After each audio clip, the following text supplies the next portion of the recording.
been worth a conversation. So the technique is, if you knew for sure that the pain was going to hit you, right? I'm not saying that, but that's really what I'm saying. If you knew for sure a bad guy were going to compromise you. I love the word compromise at a door because it's not overly scary. It's still guard down. Versus if I said, if you knew for sure you were going to get robbed and beaten and tied up in your home and murdered, right? That's scaring them. But when I use the word compromise, it's more guard down. So if you knew for sure you were going to be compromised by a bad guy, home invader, electrical fire, God forbid the silent killer, carbon monoxide, would it have, and listen, you can literally whisper here, tone, would it have at least been worth listening to a conversation? Look, when I do this with the hands, would it at least been worth listening to a conversation? If you can tone out similar, you got to tone out like you tone out. But if you can use this sort of tone, it's not a begging tone, but it's almost a, like, it's not a begging or pleading, but it's like you're jockeying to help them. And would it have at least been worth listening? When you throw the hand to them like this, that hand is freaking powerful. So I'm showing you some body language here. To give you one other one, which you'll see on other videos. When you're agreeing and acknowledging, put your hand on your heart and say, I acknowledge I didn't have an appointment, right? I acknowledge that. Would it be okay to just little quick conversation? Just quick question, right? If you folks knew for sure, obviously you just moved in, if you knew for sure you'd be compromised, if you knew for sure bad guy, home invader, fire, electrical fire, silent killer, carbon monoxide, if you knew any of these things were gonna compromise your safety, and I mean that respectfully, would it be worth just a small conversation, right? See, all I'm trying to do is crack open that door. And if you get to a yes here, what's your action step? Well, if their resistance was that high at the door, you want to go for the audit outside the house. If they suddenly drop their guard and resistance, the next thing you know, you're like, hey, where'd you folks come from? And you're into a conversation and you notice their guard coming down. Maybe in some time, you'll aim to get into the house, but maybe not.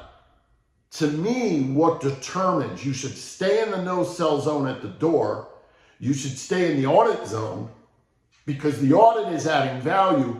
The moment you're trying to sell, that guard goes back up. That's why I say the door is a no-sell zone. Folks, all we're trying to do here today, this is it. All we're trying to do, we talked to a lot of your neighbors, and I'll be in the neighborhood. You'll see me talking to your neighbors. And we do this little audit. It's this little 7, 11, 12, 22, 21 point audit. And we walk around your home. We look at it through the eyes of a bad guy. We look at it through the lens of a fire. We look at it through the lens of carbon monoxide. And we basically show you how to stop all that stuff in its tracks, so you and your family would be safe. This way, if and when you ever do this, hopefully you would at least consider us. That back part is called sell the exit. I didn't deem the term. I got it from another sales trainer who I happen to respect. I think he's a great trainer. I've been using it for years. I just never called it selling the exit. I love that name, selling the exit. This way, if and when you ever do it, hopefully you'll consider us. If you've got better words for that, go for it. It doesn't matter. But you're using that idea to further drop the guard just to get to the next step. Listen, if I could just do the audit, figure out what's going on around this house, this way I'll leave you all that information. And this way, if and when you ever do it, hopefully you consider me. Does that make sense? Yeah, great. Come on out. Let's take a walk. Right? Boom. Get them into the audit. One other thing I want to say at the door you might get, and I didn't put this down, but I will, is spouse not here. Now, if the spouse is not there, this is an individual thing. I can tell you what I would do. I don't like dealing without the spouse, number one. Number two, I'm a man. If I go to a home and there's a woman there, out of respect for that man, who is the man of the house, I'm not going to go into that house. I will talk to the wife. I would do everything I can to intrigue interest. I would do everything to get the guard down, to sell her to trust me, that we do this audit, we look at the home through the eyes of the bad guy. What I'd love to do is stop by, visit with you and your husband, have this discussion. This way, if and when you ever do it, hopefully you'll consider me, right? That would be my approach. Some of you are into selling one-leggers. If you want to go that route, go that route. I'm just not into that. So I can't sit here on video and tell you to do that, when to this day, if I were knocking tomorrow, I wouldn't do it. Because I want the buying committee there. I don't want anybody killing my deal once I get the deal. I don't want to go through all that work to get a deal only to be killed later. And so I don't even believe this is a thing where you qualify them. That's just my belief about it. You might vary or differ with me on this point, which is fine. But to me, we're talking life safety. Your life safety, his life safety is the umbrella for the kids and the pets and the in-laws and whoever else is living in that home for all their life safety. So at the end of the day, it falls on the owners of the home. And if there's more than one owner, I want them both there. And if they're not there now, I'm going to do my best to build that rapport with the one who is there and then sell them on the audit. When I come back, all I'm going to do is I'm going to walk around the home. We're going to look at it through the eyes of the bad guy.